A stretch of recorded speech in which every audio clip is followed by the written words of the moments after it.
Lori and Charles eventually left their Kauai paradise, packed up their life, headed back to the mainland, suburban Phoenix, Arizona, with their kids Tylee and JJ in tow. April Raymond was sad when her friend Lori left Kauai, but she knew island life wasn't for everybody. And Kauai is a sleepy sort of place. Paradise, yes, but like a small town, it can be easy to feel trapped here. Island fever. Before you know it, you're talking to a volleyball. Lori and the family had lasted 4 years, so yes, April was sad but not surprised when Lori left. They kept in touch, though, talked on the phone like many long-distance besties, worked on genealogy projects together, mapped April's family history. Everything seemed normal. So April was surprised when one day in February of 2019, she got a most peculiar phone call from her friend Lori. She had just landed on Kauai. She was leaving Charles, and she asked if she could stay with me. And what did you think when you got that call? I thought they're having a fight. It's going to blow over. She just needs some time to have a break, a timeout, and she'll probably be on a plane within a week going back home. That's what I really thought. But the Lori who appeared on April's doorstep did not seem like the same woman at all. Her bags were filled with papers and notebooks, and this was truly weird, multiple cell phones. Tylee was with her, making fun of the burner phones buzzing in her mom's bags. But no JJ. What was she like when she arrived? She was very different. She seemed very disorganized and very, I don't know the right word to use. I think one of the words I heard you may have used at some point was manic? A little manic, yeah, definitely. And she was talking about all these events that had taken place leading up to her arrival. And none of it made any sense. Like what? Saying that Charles had an affair and that she was leaving him, and she described all these fights that they had had and all the things that kind of went on. Did you also suspect the story about the affair that maybe... I didn't think it made any sense. When she was describing it, I didn't believe it. I felt like she believed it, but it didn't make a sense. It didn't make any sense to me. April was friends with Lori's husband, Charles, too. And these stories just didn't sit right. Divorce happens, marriages fall apart, but this felt like something much darker. Lori was different, and her changed behavior came with a whole new set of religious beliefs. You're very familiar with traditional LDS theology. Yes, it was not like that at all? Very divergent. It was not even close. It was their own version of something. Like they'd come up with a new religion? It's what it felt like. What was the basis of it? The basis seemed to be preparing for the end. Lori was changing. From the friend and all-star mom people once knew to someone who cared more about her new religious beliefs than her own kids. On this episode, we'll meet the man behind those beliefs. I saw him as the hand and her as the puppet on that hand. They were both like gasoline and fire. The question remains, where are those kids? This past year at Dateline, we've been investigating. In this episode, the 6-month search for 2 missing children will lead us to the fringes of religious belief, to conventions dedicated to the end of times, to disturbing events in the suburbs of Phoenix, Arizona, and up through Utah to a town called Rexburg, Idaho, cozy under a blanket of snow. This story is about Lori Vallow, her 2 missing children, and the new love of her life. You're listening to Dateline NBC's newest podcast, MoMmY DOomSDaY.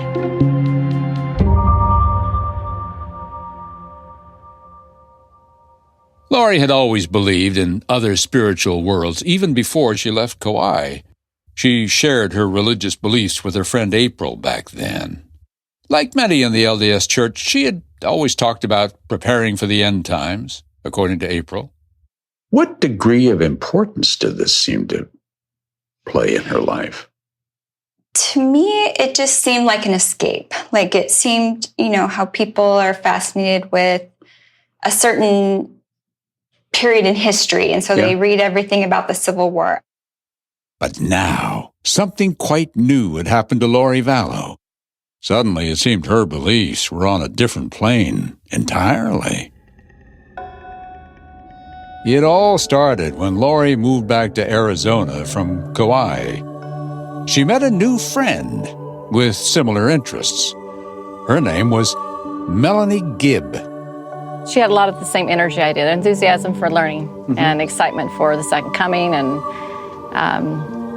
she seemed very similar to to my enthusiasm for those kind of things. So like a sister kind of a friend that you just meet suddenly and just like, this girl's a lot like me. Both were interested in end times theology. Both were mothers. This friend Melanie played a big role in Lori's story and in her spiritual development because Melanie was part of a group of like-minded people. Soon after Lori and Melanie met, the group held a conference in St. George, Utah. Melanie invited Lori to come along. They drove the 400-plus miles from Phoenix. If you don't believe in God, St. George is a place that could change your mind. The giant red sandstone cliffs look divinely designed. Ancient lava flows cover the rocks. At the conference, Lori's friend Melanie ran into an acquaintance, Chad Daybell. Tall, heavier set, but an unassuming guy, jolly cheeks to match his wholesome Leave It to Beaver style. He's an author and publisher of Mormon End Times books. Titles including Day of Fury, Reclaiming Liberty, Martial Law, in which tribulations like earthquakes, bioterror attacks, and a black flu destroy communities and displace families before the Savior's second coming. Starting in his late teens, Chad was a Mormon missionary, and while in college at BYU, he fell in love with his wife and his true love, Tammy. I mean, his marriage with Tammy was wonderful. I knew her before they got married. We were in a statistics class, the three of us. And I thought, she really brought out the best in him. That's Chad's friend from his missionary days, Trent Price. The young men who served with Chad back then remembered a modest, caring, enthusiastic missionary, the best one among them.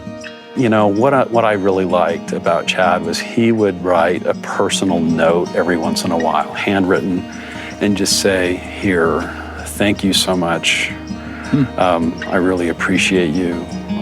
I'm learning so much from you. And it always touched me. By the time he emerged as a conference speaker these years later, Chad had written several novels, end times fiction. But his subject of these meetings was personal and dramatic. His near-death experiences, and his predictions about when the world would end. It seems like I've been waiting for 20 years for something to happen.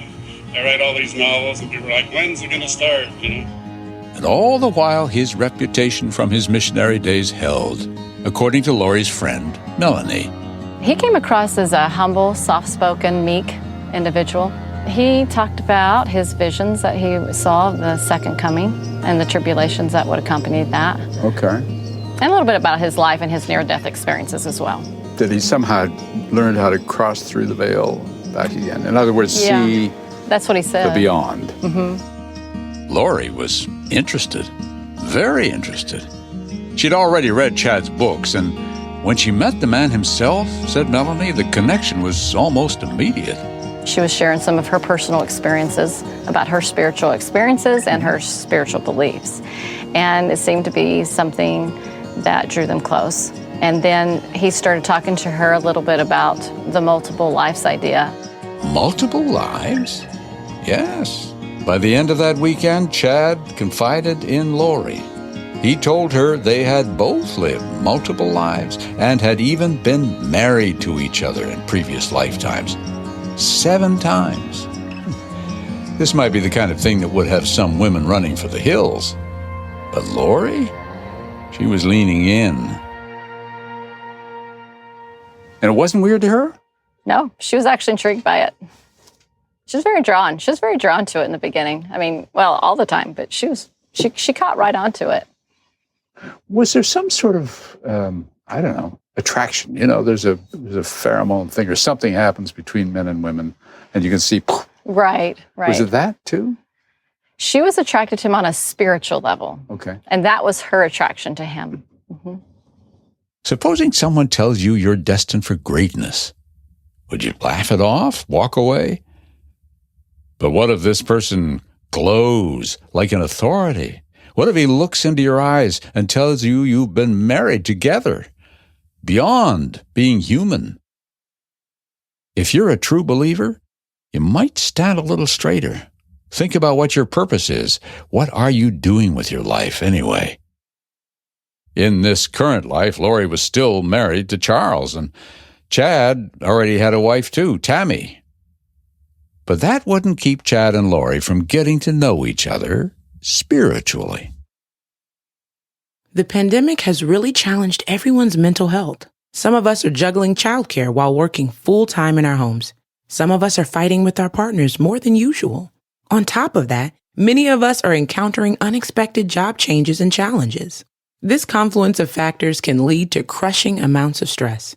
Many of us are looking for new outlets to process these major changes. Luckily, Talkspace therapists give you the support you need to feel your best.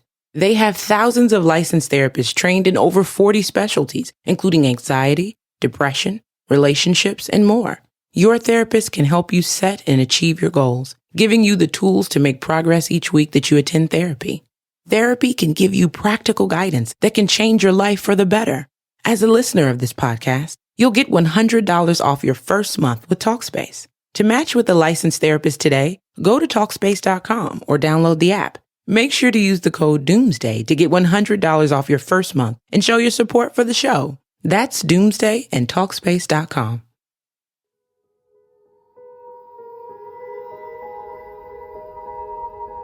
A few weeks later, Chad was speaking at another conference, this time in Mesa, Arizona, practically Lori's backyard.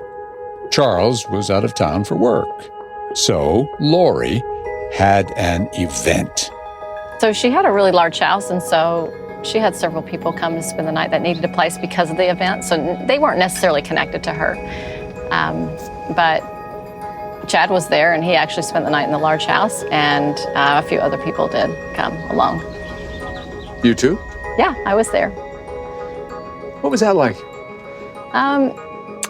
Well, everybody was kind of off talking in their own little parts, but at different points and different times, at one point, Chad sat down with about, like 3 or 4 of us, and he was telling us some of the deeper mysteries of God that we weren't familiar with. Not your average sleepover pillow talk. He seemed to share that openly with just those people that he was interested in talking to. He didn't share it with, I never see him spoke out loud about it, I'll just say that. Not to a group, but to individuals. And he seemed to kind of draw people to him a little bit because he seemed to know things that most people never heard of before. Like these multiple lives. Yeah, he seemed to know characters that played out, you know, like, so for example, you have the Old Testaments, the prophets, and he seemed to know who they were in their multiple lives. He had this kind of information. Had he had multiple lives? Oh, yeah. According to him, he did. How many? 31. Yeah, so he was already at that level that he was already past exaltation in his mind. Others were not so lucky. Chad believed some people on earth were light and some were dark, with gradations along the way. The people that were dark were people that came on this planet, but they more were following Satan. So then he would identify them as dark because that's who they really followed. And the people that were light are the ones that loved Jesus Christ and tended to walk that path. Where did he put you on that scale? Light. Light. Of course. Yeah. Did he have a designation for you? Had you had other lives too? Yeah, but definitely not as many as they did. So I was definitely Almost on newbie. the lower end. Yeah, I was kind of a newbie. Yeah. I thought it was unusual. Lori was near the lightest end of the scale, which meant she was sent from heaven. Chad determined that Lori was an eternal being. How many lives had she supposedly had? 21. And just 5 on this planet. Both of them had 5 on this planet. Oh, wait a minute. Just on this planet. Where were the other ones? Other Earths that were located in the universe. And suddenly the chaotic, sometimes messy events of Lori's life shrank to a mere blip in an eternal saga of grand significance and purpose, all revealed by this sweet, attentive, important man. He seemed to have a great respect for women. He seemed to hone in on that idea that women were really powerful. Mm-hmm. And so I think that was pleasing to Lori, to hear how he felt about women. And he seemed to be convinced that she was a very powerful woman. And because each of them was so powerful, their connection would surely be the start of something big. Chad didn't seem intimidated by Lori's beauty. He praised her spiritual gifts. And for Lori, that attention, that higher purpose, drew her in. Who doesn't want something big to believe in? According to Chad, their relationship was written into Scripture, foretold. It was something no one had ever seen before.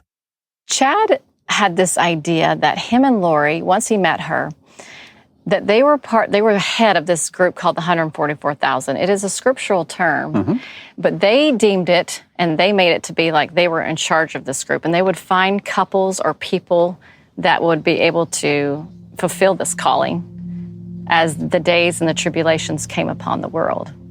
And couples. So people couples or individuals, but I think eventually into the idea of being couples. So what would they would be? What, the kind of the leaders, the king and queen, or something? The leaders, yeah. The king and queen? Well, you can guess what happened next. Did you see evidence that she and Chad were falling in love? Oh yeah. Yeah, so that was pretty obvious. Through discussion and through some observation, but mostly through discussion. As Lori and Chad became closer, more connected spiritually, everyone in the group would get closer to salvation. They said that different earthquakes are going to happen, different invasions are going to happen to the country, and in that process, that they felt that Rexburg was going to be a place that this 144,000. And I heard Chad say that himself. He said, the people, 144,000, are going to move here in like a community of houses or whatever, something like that. And that's where their like headquarters would be. He felt that that was the headquarters. Rexburg, Idaho. Current population 29,000. About 30 miles northeast of Idaho Falls. Quiet here. Conservative. A bastion of traditional values. A gleaming LDS temple shoots its spire to heaven and looks out over the town below. It's a place whose motto says it all. America's family community. Chad lived close by with his wife, Tammy. So did their grown children. And eventually, according to Chad's vision, the 144,000. I mean, I'm thinking in my mind what would be like. They live in a castle on the hill, and there's a... Well, they didn't think that they would be to the level that other people would be at. So they figured that most people's would end up in tents and things of that nature, but they're like, we don't like to camp. So we're never going to be in the tents, Melanie. We're going to be in a different place. I don't know. Thought that was interesting, huh? They were both on a higher level spiritually. Right. They climb. But where would Tammy sleep? And what about Charles? Lori and Chad hadn't reserved tents for their spouses. Charles' sister Kay and her husband Larry Woodcock could have seen that coming. Did see it coming, in fact, a full year before Lori met Chad. That's when Charles and Kay's mother passed away, Miss Tilly, a beloved matriarch.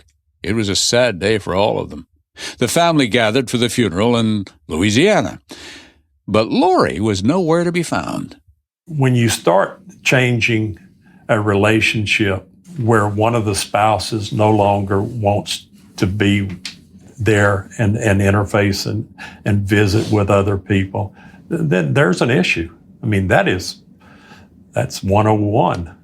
I could see there was a change going on.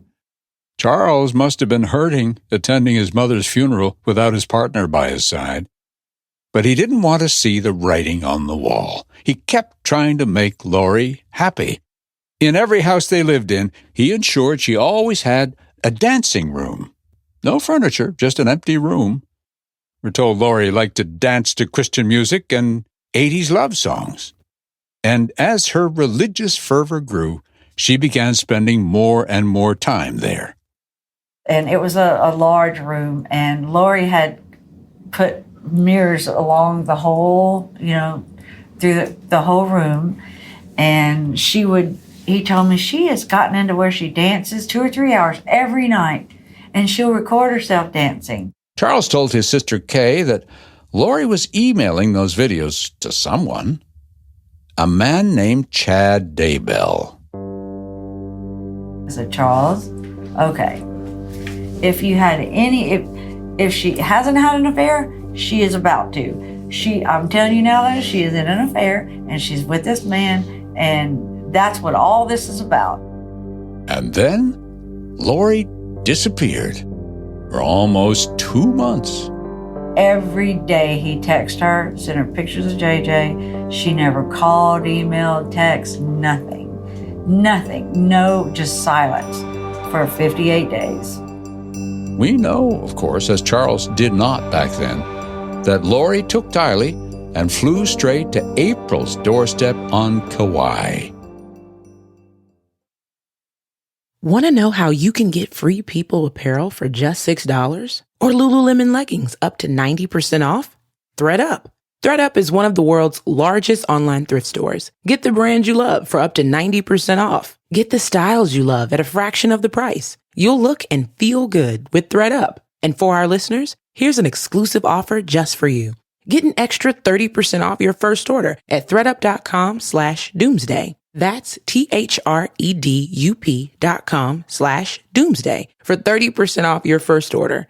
thredup.com. Hey everyone, it's Chris Hayes. These days I find it helpful to just take a step back from the day-to-day onslaught of news and take a broader look at the issues I haven't had time to cover on my TV show, All In. Everything from the legacy of racism in America to how community and creativity can flourish amidst a pandemic. I do it each week on my podcast, Why Is This Happening? And I'm joined by uniquely qualified guests like Pulitzer Prize-winning reporter Nicole Hannah-Jones. Progress does not mean justice or equality or that we are right. After 400 years of Black people being in this country, the time for marking incremental progress and patting ourselves on the back for that has been long over. Author Rebecca Solnit. How do we take care of each other in the context of not being able to physically be with each other in ordinary ways? And many others who help me make sense of what's happening in our society and our world. I really enjoy our conversations. I hope you will too. So join me for new episodes every Tuesday. Just search for Why Is This Happening wherever you're listening right now and subscribe. But Lori's unexpected visit was about more than getting space from Charles. She was there to gather April, to be part of this group of 144,000 ordained to go to heaven. And she had just pages and pages of doctrine and lists of, categories that people belonged in. And in fact, my name was on one of the lists, but it was interesting because it was a printed out list, like it'd been printed on a computer, but someone's name had been crossed out and mine had been handwritten in. Lori was like a manic Santa Claus, armed with a list of good people to save. And naughty people past redemption. And she was talking about different celebrities and their lightness and their darkness. And she was really anxious to tell me who the darkest spirit on the planet was. And she said it was Oprah Winfrey. I was just waiting for the conversation to end. I mean, it started out kind of feeling harmless. And then as it progressed, it was obvious to me something was wrong with her thinking. The offer of eternal salvation wasn't appealing for April. Not that way, anyway. And who wants to be saved if Oprah can't join? April turned her friend down. Lori left abruptly and flew back to the house she shared with Charles. She had been gone for 2 months, and Charles had no idea where she was. In fact, he cried when Lori walked through the door. And all was forgiven. She was back. He put his heart on the line. It was all that mattered to Charles. The writing was on the wall. The writing was there. And he loved Lori as probably few men have ever loved a woman. And He loved her to death. Yeah, his death. Literally. Pretty soon, Charles would be suffering from much more than a broken heart. 911, where is your emergency? July 11th, 2019. Lori Vallow's brother, Alex Cox, was on the phone to 911. What's the emergency there? I got in a fight with my brother-in-law and I shot him in self-defense. And is he hurt or is he alive? Or? Yeah, there's blood. He's not moving. How long ago did this happen? A couple of minutes. Okay, let me get the medics on the phone. Alex had just shot his brother-in-law, Charles Vallow. And listen to how calm he was, as if Alex was on the phone with the cable company. Okay, what part of his body is injured? In the chest. I'm sorry, where? In the chest. Okay, is he awake and responsive or unconscious? Unconscious. Okay, is he breathing? I can't tell. Okay, are you willing to go over to him and check? Sure. Sure, like he's checking to make sure the little light on the cable box was on. It's not moving. Okay, and are you wanting to start CPR? No, I don't know how to do that. I can walk you through it. Okay. And what I want you to do is you're going to put one hand in the center of his chest. It wasn't long before the cops arrived. Come out this way, man. Police guided Alex out of the house, You know, no weapons? sat him down on the curb outside. I'm gonna have you have a seat right here on the curb. Alex was calm, cooperative, matter of fact. As inside the house, his brother-in-law died on the living room floor. So, what happened? Well, Alex had a story for the police. He told them Charles had come to pick up JJ that morning, take him to school, but flew into a rage at Lori. And then Tylee went and got a baseball bat to defend her mom, and Charles took it away from her and got all threatening. So Lori and Tylee got out of there. Very scary. Alex had never seen his brother-in-law like that before. You can hear Alex on the police body cam recording. He's coming back at me, and he's still got the bat in his alley. What are you doing? Alex claimed Charles hit him in the back of the head. So when that happened, he said he went back to his bedroom where he, conveniently, had a .45 caliber handgun. Big one. Okay, you brought a gun with you? Yes. Do you always bring a gun? I have a concealed carry always. Okay. Just to be safe. Okay, why didn't you stay just in your bedroom and close the door? Is that something you didn't think about, or? Didn't even occur to me. No, didn't think about staying in his room or just leaving or calling the police. Just, took out the gun. Okay, so walk me through it. So you go back in your room So I just went back to the living room. I'm like, what is your problem? with the gun in your Yes. And I said, I want you to put that bat down. He wouldn't do it. He's like, and he came at me with the bat again after he'd already hit me in the head. So I shot him to stop him. Okay, and then what happened? That was it. Okay. Alex had a small cut on the back of his head, and he kept dabbing throughout the police interview. It really wasn't very much. If Charles had hit Alex with a baseball bat, it wasn't very hard. And that was weird because Charles was a powerful man, 6'2", 220 pounds, not an ounce of fat. And he'd once played semi-pro baseball. If he had wanted to take a swing at Alex, he could have done a lot of damage. When detectives Nathan Moffat and Cassandra Inclan arrived, they encountered a virtually empty living room, Charles's body on the floor. You know, the crime scene was, Lori and Tylee had just moved into the house a couple weeks prior. It was, sparsely furnished. The Lori apparently, according to friends and family I've found out since then, always liked to have a room to dance in. So she had the main living room where this homicide occurred had no furnishing in it whatsoever. So kind of odd to begin with. Yeah, I don't know. I wouldn't have a dance room, but I guess she did. Yeah. So there was no furniture in there. So we essentially had Charles deceased on the floor, the blood on the ground, a couple shell casings, and a bat on the ground. So it was, at least preliminarily or initially, there was not a whole lot to examine or to look at there. At this point, Lori and Tylee got back to the house. They'd been dropping JJ off at school. Was she aware of what had happened when she got there? She was. Who would have told her? She actually was present when all of this happened, and she left prior to the police getting there. And she admitted that straight out, did she? She did. That's next time on MoMmY Doomsday.